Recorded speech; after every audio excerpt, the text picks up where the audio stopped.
சீதா பிராட்டியை ராவணானவன் தூக்கி சென்று விட்டான். ராவணன் கொண்டு போனான். இவன் உன்னை சந்தித்தான்.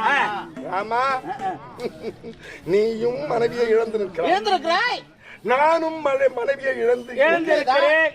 நீ ஆளும்படியான பட்டத்தை இழந்து காட்டுக்கு வந்தாய். ஆமா, நானும் ஆளும்படியான பட்டத்தை விடுத்து மலைக்கு வந்தேன்.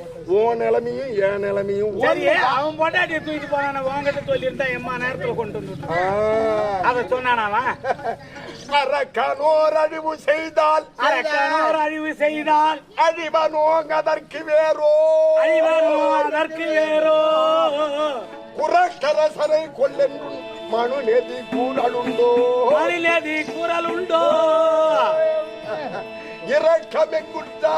இரக்கமெங்குட்டாய் இதென்னை எம்பிடாயே. ஒரு அசுரனானவன் உன்மனைவை தூக்கி சென்றான். தூக்கிட்டு போனா